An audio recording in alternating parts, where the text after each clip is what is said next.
नमस्कार, आप देख रहे हैं इंडिया पब्लिक खबर और मैं हूं आपके साथ आकांक्षा। संविधान निर्माता बाबा साहेब डॉक्टर भीमराव अंबेडकर को लेकर गृह मंत्री अमित शाह के बयान पर सियासी घमासान मचा हुआ है। कांग्रेस इसके खिलाफ देश भर में अंबेडकर सम्मान मार्च निकाल रही है। कलेक्ट्रेट पहुंचकर राष्ट्रपति को संबोधित गृह मंत्री अमित शाह के इस्तीफे की मांग पत्र सौंप रहे हैं। एक ओर जहां कांग्रेस बाबा साहेब भीमराव अंबेडकर के सम्मान में मैदान में उतरी, तो वहीं दूसरी ओर बसपा सुप्रीमो मायावती की अगुवाई वाली बहुजन समाज पार्टी भी मैदान में उतर आई है। बसपा प्रमुख मायावती ने खुद जिला मुख्यालयों पर शांतिपूर्ण विरोध प्रदर्शन का ऐलान कर दिया। बसपा सुप्रीमो ने भी दिन वही चुना जो कांग्रेस ने ऐलान किया था, जिसके चलते उत्तर प्रदेश में बहुजन समाज पार्टी ने कई जिलों में प्रदर्शन किया और गृह मंत्री से माफी की मांग की है। वहीं दोनों दलों के विरोध प्रदर्शन के बीच बसपा सुप्रीमो मायावती के भतीजे और उनके उत्तराधिकारी आकाश आनंद लोकसभा में विपक्ष के नेता राहुल गांधी और कांग्रेस सांसद प्रियंका गांधी समेत अरविंद केजरीवाल पर हमलावर नजर आए। आकाश आनंद ने एक्स पोस्ट पर लिखा कि करोड़ों शोषितों, वंचितों और गरीबों के लिए बाबा साहेब डॉक्टर भीमराव अंबेडकर जी भगवान ही हैं, लेकिन वोटों के लिए उनके नाम का इस्तेमाल करना आजकल एक फैशन हो गया है। पहले देश के गृह मंत्री श्री अमित शाह जी ने संसद में उनका अपमान किया, फिर श्री राहुल गांधी जी व प्रियंका गांधी जी ने हमारी नीली क्रांति को फैशन शो बनाया और उसके बाद श्री अरविंद केजरीवाल जी ने बाबा साहेब की छवि के साथ छेड़छाड़ की है। देश के दलित, शोषित, वंचित, उपेक्षितों के आत्मसम्मान के लिए बीएसपी का मिशन जारी रहेगा। गृह मंत्री श्री अमित शाह जी को पश्चाताप करना ही पड़ेगा।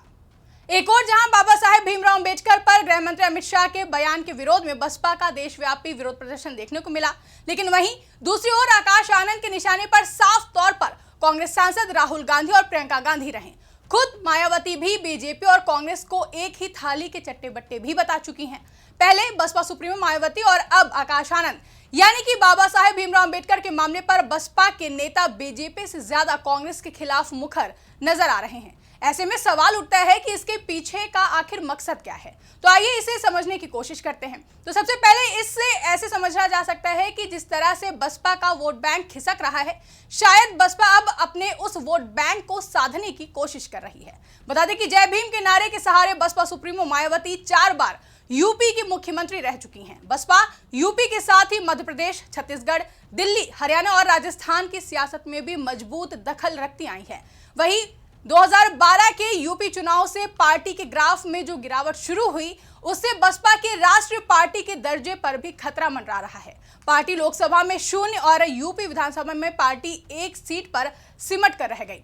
यहां तक कि खराब से खराब हालात में भी 21% के आसपास का वोट शेयर मेंटेन रखती आई बसपा को 2022 के यूपी चुनाव में 16% के करीब वोट मिले और वो महज 1 सीट ही जीत सकी, जबकि हालिया लोकसभा चुनाव में बसपा का वोट शेयर 10% से भी नीचे रहा।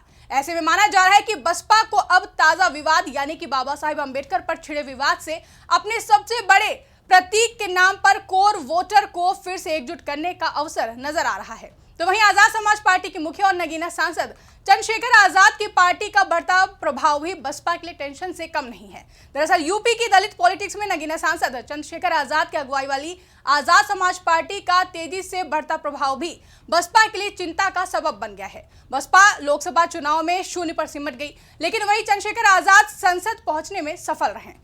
अंबेडकर विवाद पर नगीना सांसद चंद्रशेखर आजाद खुद कह चुके हैं कि गृह मंत्री ने सफाई दे दी है, अभी विवाद समाप्त हो जाना है। ऐसे में बसपा को अपने लिए दलित बेस मजबूत करने का अवसर भी नजर आ रहा है और पार्टी इसे हाथ से नहीं जाने देना चाहती है। साथ ही बसपा को अब दलित वोट कांग्रेस की ओर शिफ्ट होने का डर भी सता रहा है। बता दें कि देश की सत्ता पर लंबे समय तक काबिज रही कांग्रेस के लंबे शासन के पीछे स्वर्ण, दलित और मुस्लिम वोटों का गणित वजह माना जाता है, लेकिन बसपा जैसी पार्टियों के उभार के बाद, दलित और समाजवादी पार्टियों के उभार के बाद मुस्लिम वोट बैंक कांग्रेस से छिटक गया। स्वर्ण वोट भी बीजेपी की ओर शिफ्ट हो गए, तो वहीं दलित कभी भी कांग्रेस को वोट कर सकते हैं। ऐसे में बसपा को डर है कि समाज को फिर से कांग्रेस को वोट करने की आदत न लग जाए और शायद यही वजह है कि बसपा बीजेपी से ज्यादा इस वक्त कांग्रेस पर हमलावर नजर आ रही है। यूपी के साथ ही दिल्ली में भी खिसक चुकी जमीन को बसपा चुनाव करीब होने के चलते शायद बचाने की कोशिश कर रही है। दरअसल राष्ट्रीय राजधानी दिल्ली में विधानसभा चुनाव करीब है। दिल्ली में दलित मतदाताओं की अच्छी संख्या है। 2008 के दिल्ली चुनाव में 14% वोट शेयर के साथ 2 सीटें जीतने वाली बसपा 2020 के चुनाव में खाता तक नहीं खोल सकी। बसपा को पिछले दिल्ली चुनावों में 1% से भी कम वोट मिले थे। अंबेडकर के सम्मान को मुद्दा बनाकर बसपा की कोशिश दलित मतदाताओं को कांग्रेस और आम आदमी पार्टी जैसे दलों के साथ जाने से रोककर अपने पाले में लाने की एक कोशिश है। साफ है कि एक और जहां बसपा उत्तर प्रदेश समेत पूरे प्रदेश में अपने खोए हुए अस्तित्व को बचाने की कोशिश में लगी हुई है, तो वही कांग्रेस भी लगातार गृह मंत्री अमित शाह के बयान को लेकर बीजेपी को घेरने में लगी हुई है। बसपा के प्रदर्शन और विपक्ष के बयानों के बीच उत्तर प्रदेश के मुख्यमंत्री योगी आदित्यनाथ इस मामले में बचाव के लिए सामने आए। एक प्रेस वार्ता में सीएम योगी ने कांग्रेस और समाजवादी पार्टी पर गंभीर आरोप लगाए, जिसमें सीएम योगी ने कहा कि आजादी के दौरान और स्वतंत्र भारत में अंबेडकर जी का बहुत योगदान था। उन्होंने सामाजिक बंधनों का सामना करते हुए पढ़ाई की और उनके माध्यम से भारत को अलौकिक करने में पूरी ताकत लगाई। संविधान के शिल्पी के तौर पर सभी सम्मान का भाव रखते हैं। आगे मुख्यमंत्री ने कहा कि कांग्रेस और अन्य विपक्षी दलों के द्वारा अनैतिक और असंवैधानिक आचरण के जरिए समय समय पर बाबा साहेब भीमराव अंबेडकर का अपमान किया गया। देश की आजादी में और संविधान निर्माण में बाबा साहेब अंबेडकर का बड़ा योगदान रहा है। अंबेडकर जी ने अर्थव्यवस्था के क्षेत्र में और कानून के क्षेत्र में ख्याति अर्जित की और भारत को ज्ञान से अलौकित किया है।